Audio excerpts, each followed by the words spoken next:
Chandar dining table पर बैठा हुआ खाना खा रहा था। वाह सीमा, तुम कितना स्वादिष्ट खाना बनाती हो। वैसे मैं सोच रही थी कि क्यों ना हम अपना एक रेस्टोरेंट खोल लें। मैंने कुकिंग क्लासेस भी की हैं और आपने होटल मैनेजमेंट, और इससे हमें कहीं और काम भी नहीं करना पड़ेगा और हमारा घर भी अच्छे से चल जाएगा। बात तो तुम ठीक कह रही हो सीमा, लेकिन मेरे पास अभी इतने पैसे नहीं हैं कि हम ढाबा खोल लें। आप ऐसे ही परेशान होते हैं। आजकल बैंक से लोन लेना कितना आसान हो गया है। हम बैंक से लोन लेकर एक रेस्टोरेंट खोल लेंगे और फिर बाद में किश्त से लोन चुकाया करेंगे। हाँ, ये हो सकता है। मैं कल ही बैंक मैनेजर से जाकर लोन के बारे में बात करूंगा। हाँ। अगले दिन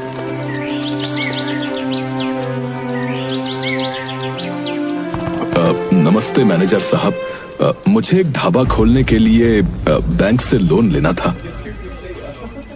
जी जी बिल्कुल, लेकिन उसके लिए आपको कुछ फॉर्मेलिटी करनी पड़ेंगी। आप ये फॉर्म भर दीजिए। और फिर कुछ ही दिनों में चंदर को लोन भी मिल जाता है। चंदर और उसकी पत्नी सीमा दोनों अपना एक छोटा सा ढाबा खोल लेते हैं। दो लड़के बैठे हुए बात कर रहे थे। अरे भाई, आज तो ना बहुत भूख लग रही है यार, और कुछ बाहर का खाने का मन भी हो रहा है। एक काम करते हैं ना, हमारे गांव में जो नया ढाबा खुला है उसमें चलते हैं। सुना है वहां कम दाम में बहुत स्वादिष्ट खाना मिलता है। हाँ तो चल फिर, वैसे भी नई नई जगह पर जाना तो हमारा शौक है, और फिर ब्लॉग भी बना लेंगे वहां पर जाकर। और दोनों लड़के चंदर के रेस्टोरेंट में पहुंच जाते हैं। क्या मंगवाऊं तुम्हारे लिए? अंकल, आज तो मंचूरियन खाने का बहुत मन कर रहा है। हाँ, और मेरे लिए एक प्लेट चाउमीन। चंदर जल्दी से जाकर ऑर्डर अपनी पत्नी को दे देता है और थोड़ी देर में खाना उनकी टेबल पर लाकर रख देता है। वाह अंकल, कितनी अच्छी खुशबू आ रही है। इससे तो भूख और भी बढ़ गई। और फिर अपने फोन को निकालकर फोटो खींच लेता है।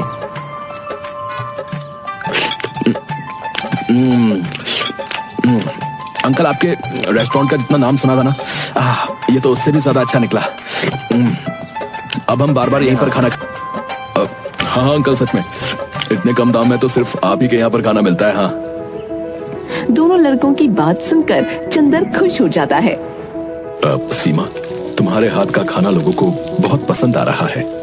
चलो अच्छा है, हमारा रेस्टोरेंट जल्दी जल्दी चलने लगे, फिर हमें बैंक की किस्त भी तो भरनी है। हाँ, सो तो है। रात को घर जाकर चंदर दौड़ा हुआ घर में आता है। सीमा, सीमा, ये देखो, वो जो लड़के आज रेस्टोरेंट में आए थे ना, जिन्होंने चाउमीन और मंचूरियन मांगा था, देखो उन्होंने हमारे रेस्टोरेंट का ब्लॉग बनाया भाई, और उस पर बहुत अच्छे अच्छे कमेंट भी आए हैं। देखो देखो। वाह, ये तो बहुत अच्छी बात है। इससे तो हमारे रेस्टोरेंट की पब्लिसिटी भी अच्छी हो जाएगी। और ये देखो, उन्होंने हमारे रेस्टोरेंट को 5 स्टार रेटिंग भी दी है। कुछ दिन बाद,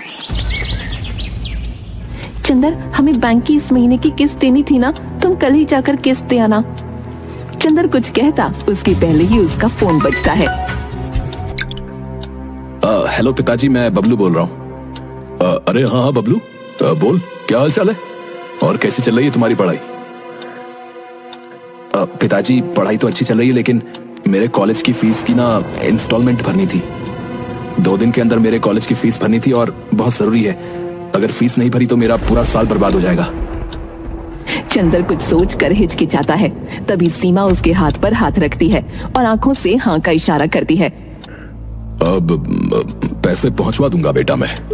सीमा, अब हम क्या करेंगे? बबलू की फीस जमा करना बहुत जरूरी है, पर बैंक की किश्त भरना भी तो जरूरी है।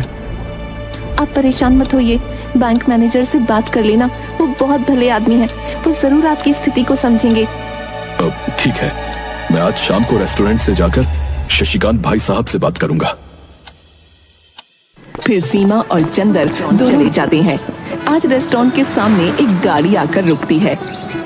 उसमें से कोई और नहीं बल्कि शशिकांत अपने बीवी बच्चों के साथ उतरता है। अरे मैनेजर साहब, मैं आज आपके ही पास आने वाला था। अरे चंदर, बातें छोड़ो, अभी बहुत जोर से भूख लग रही है, कुछ खाने के लिए बढ़िया सा ले आओ। थोड़ी ही देर में चंदर उन्हें जो भी चाहिए लेता है। शशिकांत की पत्नी पारो अरे वाह भाई साहब, आपके यहाँ का मटर पनीर तो सच में बहुत स्वादिष्ट है। आज पता चला कि लोग इतनी तारीफ क्यों करते हैं आपके रेस्टोरेंट की। पापा मुझे आइसक्रीम भी खानी है। हाँ हाँ बेटा, मैं अभी तुम्हारे लिए आइसक्रीम लेकर आता हूँ। अच्छा हाँ भाई, अब बताओ कि क्या बात करनी थी तुम्हें मुझसे। वो मैनेजर साहब, इस बार मैं किश्त नहीं दे पाऊंगा। वो क्या है ना, मैंने पैसे तो जमा कर दिए थे, लेकिन मेरे बेटे बबलू की कॉलेज की फीस जमा करना बहुत जरूरी था, नहीं तो उसका पूरा साल बर्बाद हो जाता। इसलिए वो पैसे मैंने उसे दे दिए। अरे कोई बात नहीं भाई, वैसे भी तुम कहाँ भागे जा रहे हो, और किश्त की जगह तुम हर रोज मुझे अपने रेस्टोरेंट का खाना खिला देना भाई, ठीक है? फिर चंदर और सीमा दोनों हाथ जोड़कर शशिकांत और उसके परिवार को विदा कर देते हैं। आप हर किसी से किस्त समय पर लेते हैं, लेकिन चंदर से क्यों नहीं? चंदर बहुत ही ईमानदार आदमी है, मुझे पूरा भरोसा है कि वो अपनी किश्त जमा कर देगा।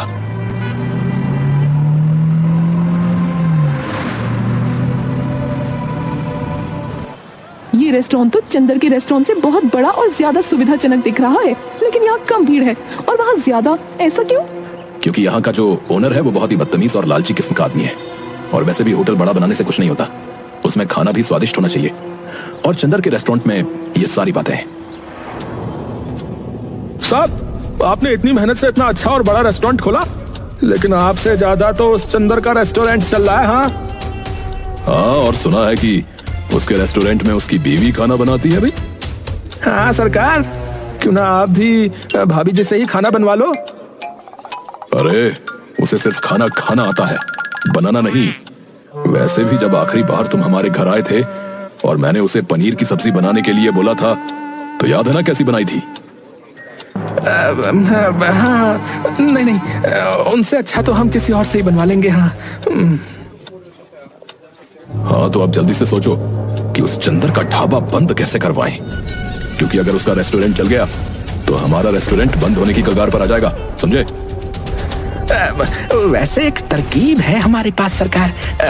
इस चंदर ने ढाबा बैंक से लोन लेकर खोला है और इस महीने की किश्त भी नहीं चुकाई। अगर हम बैंक में शिकायत कर दें तो बात बन सकती है। अरे लेकिन वो बैंक का मैनेजर शशिकांत, वो उसी की तरफदारी करता फिरता है। जी सरकार, उसकी फिक्र आप क्यों करते हो? अगले महीने इस मैनेजर का ट्रांसफर होने वाला है। उसके बाद तो चंदर को बैंक की किश्त भरनी ही पड़ेगी ना। इतनी जल्दी इतने पैसे जमा करना उसके बस की बात नहीं है सरकार। राजेश शैतानी मुस्कान देता है। कुछ दिनों बाद शशिकांत का ट्रांसफर हो जाता है और उसकी जगह नए मैनेजर रोहन, जो कि राजेश का रिश्तेदार था, वो आता है। अरे रोहन, और क्या हालचाल है? मैं तुम्हारा बहुत दिनों से इंतजार कर रहा था। हाँ राजेश, तुमने यहाँ मेरा ट्रांसफर करवाने के लिए बहुत पापड़ बेले हैं। बताओ क्या काम है? वो क्या है ना, मेरे रेस्टोरेंट से थोड़ी दूर चंदर नाम के एक आदमी का रेस्टोरेंट है। उसने काफी समय से बैंक की किश्त नहीं भरी। पिछला मैनेजर तो उसे कुछ नहीं कहता था, लेकिन मैं चाहता हूं कि तुम उससे सारे पैसे एक साथ मांगो। मुझे यकीन है कि वो इतने सारे पैसे एक साथ नहीं दे पाएगा। वो तो ठीक है, लेकिन तुम्हें तो पता है ना महंगाई कितनी बढ़ गई है, तो मैं कोई भी काम जो है बिना पैसों से नहीं करता भाई। हाँ भाई, सो तो है, लेकिन तुम फिक्र मत करो, तुम्हारा इनाम मैं घर पर भिजवा दूंगा, ठीक है? ठीक है, फिर कल तक तुम्हें खबर मिल जाएगी कि चंदर और उसकी पत्नी रोड पर आ गए।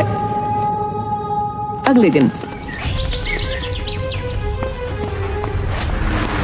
सुनिए, क्या आप ही चंदर हो? जी साहब।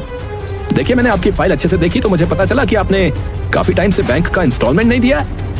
अगर कल तक तुमने इंस्टॉलमेंट के सारे पैसे एक साथ जमा नहीं किए ना, तो तुम्हारे रेस्टोरेंट को हम जब्त कर लेंगे भाई। लेकिन साहब, मैं एक साथ इतने सारे पैसे कहां से लाऊंगा? थोड़ा सा वक्त दे दीजिए। रोहन बिना कुछ कहे सुने वहाँ से निकल जाता है। ये तो बड़ी मुसीबत की बात हो गई। एक ही दिन में इतने सारे पैसों का इंतजाम कैसे करेंगे? अगले दिन रोहन फिर से चंदर और सीमा के रेस्टोरेंट पर जाता है। हाँ जी, तो फिर हुआ पैसों का इंतजाम? नहीं मैनेजर साहब, आप मुझे बस एक हफ्ते का वक्त दे दीजिए। देखिए, मैंने कल ही आपसे कह दिया था कि एक दिन से ज्यादा आपको वक्त नहीं मिलेगा। अब तुम्हारा घर और रेस्टोरेंट दोनों जब्त कर लूंगा। और ये देखो, ये रहे कानूनी कागजात, ये सब ऑफिशियल है। सीमा और चंदर कुछ नहीं कर पाते। अब हम कहाँ जाएंगे जी? अब ना तो घर रहा ना रेस्टोरेंट, अब हम क्या करेंगे? चंदर बिना कुछ बोले रेस्टोरेंट की बातें याद कर रहा था। हम दोनों 2 दिन से इधर उधर भटक रहे हैं, अब मुझ में ताकत नहीं रही। और एक जगह पर बैठ जाते हैं, तभी पीछे से एक आवाज आती है जो कि बबलू की थी। पिताजी, आपकी ये हालत कैसे हुई? मैं घर और रेस्टोरेंट दोनों जगह गया, लेकिन मुझे पता चला कि बैंक ने हमारा घर और रेस्टोरेंट दोनों जब्त कर लिए। फिर चंदर बबलू को सारी बातें बताता है।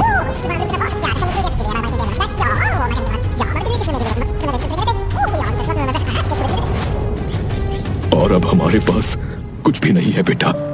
हाँ बेटा, पर तुम यहाँ क्यों आए? तुम्हें भी हमारे साथ ऐसे ही भटकना पड़ेगा। नहीं माँ, ऐसा कुछ नहीं होगा, हम कुछ ना कुछ तो कर ही लेंगे। तभी चंदर को चक्कर आ जाते हैं और वो नीचे गिर जाता है। पिताजी, पिताजी क्या हुआ आपको? अरे, लगता है कमजोरी से चक्कर आ गए। बेटा तुम जल्दी कहीं से पानी ले आओ।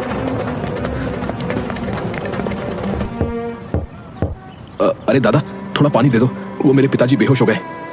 आदमी जल्दी से उसे एक लोटे में पानी दे देता है और बबलू चंदर को पानी पिलाकर एक जगह बैठा देता है। पिताजी, अब आप ठीक है? चंदर हाँ में सिर हिला देता है। माँ, मैं ये लोटा देकर आता हूँ। बबलू फिर उस घर में जाता है और लोटा दे देता है। तभी उसकी नजर एक ट्रक पर पड़ती है। अरे काका, ये ट्रक ऐसे ही क्यों पड़ा हुआ है? अरे खटारा है भाई, भंगार में बेचना है हमें। अच्छा काका, तो ये ट्रक जो है आप मुझे दे दीजिए। कितने में बेचोगे? बबलू उस आदमी से ट्रक ले लेता है। अरे काका, ये ट्रक तो अभी चल सकता है। देखो, मैंने इस ट्रक की जगह जो है ना बहुत सारे नए ट्रक ले लिए हैं, तो अब ये जो है किसी काम का नहीं रहा मेरे लिए भाई।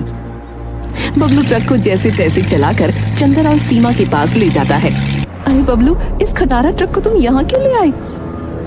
अरे माँ, ये खटारा नहीं, हमारी खुशियों का पिटारा है। और फिर सीमा और चंदर को सारी बातें बताता है। अच्छा, लेकिन तुम इस खटारा ट्रक का करने क्या वाले हो बेटा? पिताजी, आप बस मुझे थोड़ा सा समय दे दो, फिर आपको सब कुछ समझ में आ जाएगा। बबलू उस खटारा ट्रक को सीधा करने में जुट जाता है। बबलू उस पर कलर भी कर देता है और बस 2 दिन में ही वो खटारा ट्रक बिल्कुल नया दिखने लग जाता है। बेटा, तुमने तो इस ट्रक को बिल्कुल नए जैसा बना दिया, लेकिन तुम करना क्या चाहते हो? माँ, बड़े बड़े शहरों में इसे फूड ट्रक कहते हैं। क्या? Food truck? हाँ सीमा, इस ट्रक को जो है हम कहीं भी ले जा सकते हैं।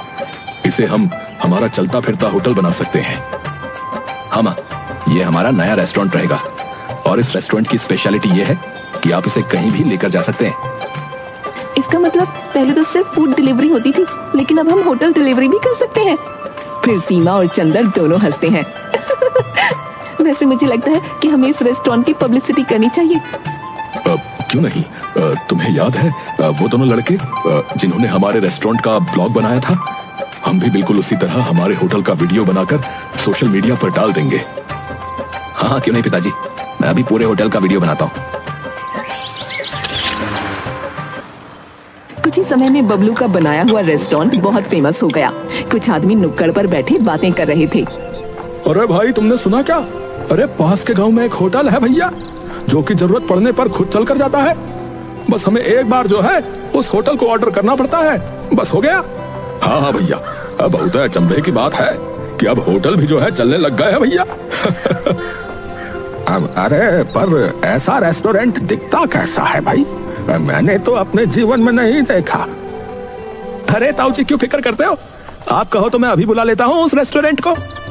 अब हाँ बेटा, जरूर बुला लो, फिर मैं अपनी बुढ़िया को भी उसमें बैठकर खाना खिलाऊंगा।